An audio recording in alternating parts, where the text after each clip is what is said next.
छत्रपती शिवाजी महाराज की जय, माता जिजाबाई की जय, भारत माता की जय. सुवर्णरत्न श्रीमती अष्टावधान जागृत शालंकार मंडित शस्त्र शास्त्र पारंगत बोला छत्रपती दृढ प्रताप पुरंदर दस्ती सागर धुरंदर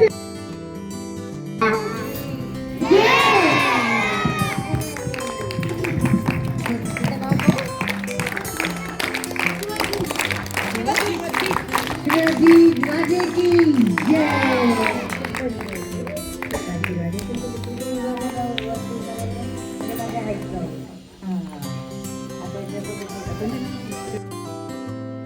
चलित समर्थ बालविहार शाळेच्या प्रांगणात मी आपले सहर्ष स्वागत करते.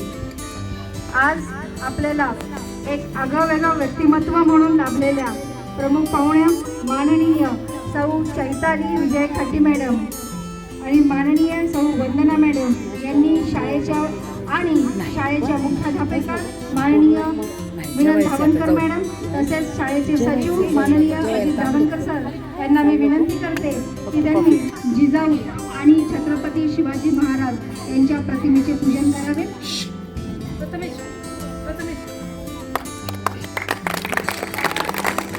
शिवाजी महाराज की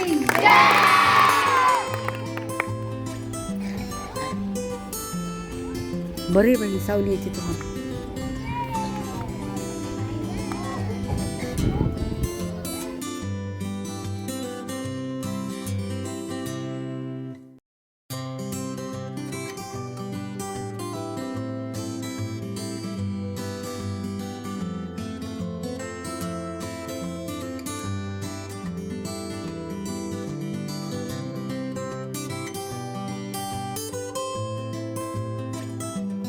आणि सन्मानानेच म्हणणार हे हिंदवी स्वराज्य आहे. इथे आयाबाईंची पूजा केली जाते. जाऊन सांग तुझ्या भाच्याला ही गुणाची जहागीर आता महाराजांची अर्धांगिनी चालवते. तुळस गोट्यातली गाय आणि घरातली माय यांच्यावर जर कोणी वाकडी नजर टाकली त्याची गय केली जाणार नाही. घेऊन जाईल ना आणि गर्दन कापायची.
कौतुक आणि जी मला सतत फोननी फॉलो घेत होती पत्कीताई तिचंही कौतुक आणि आत्ताच माझी जस्ट मैत्रीण झालेल्या तुमच्या मुख्याध्यापिका मॅडमचंही खूप कौतुक आणि एवढे शाळेचं रोप लावलं त्या संस्थापक दादांचंही की काहीतरी या भागात व्हावं, मुलं संस्कारी घडावे, देवदेश धर्मासाठीचं हे बीज रोवावं म्हणून तुमच्या पॅरेंट्सनी या शाळेत टाकलं. पॅरेंट्सचंही कौतुक आणि या शाळेला माझे खूप आशीर्वाद जिजाऊ या भूमिकेतून. मी लहान आहे चैताली पण एक छोटंसं व्रत मी घेतलं आहे मॅडम की गावोगावी जाऊन हे 2009 पासून मी प्रयोग करते. आज एवढे प्रयोग झालेत 7 राज्यांमध्ये. बेटा टाळ्या कोणीच नाही वाजवायच्या. आता मी गोष्ट सांगणार आहे, कारण मगाचा माझ्याकडे ग्रुप होता 5वी ते 10वी 12वी. आता तुम्ही खूप छोटे आहे, त्यामुळे तुमच्या भाषेत माझी जिजाऊ अशी फोल्डिंगवाली, तुमच्या भाषेत जे रुचेल पटेल, खूप साहित्यिक भाषेची गरज नाही, म्हणून शिक्षक बाजूला ठेवून मी मुलांशी बोलणार. मी म्हटली शिवाजीची खूप छान, दुसऱ्यांनी काय गाणं म्हटलं, या पोरीने तर खूपच सुंदर जिजाऊ केली. आता मी काय करणार, तुम्ही तर सगळं छान छान केलं. पण त्यासाठी सगळ्या पहिले शाळेच्या मुख्याध्यापा, संस्थापक दादा आणि सगळा शिक्षक वृंद आणि लहान लहान बालगोपाल, पॅरेंट्स सगळ्यांसाठी जोरात टाळ्या. एवढे गोड गोड बाळं पाहिजे.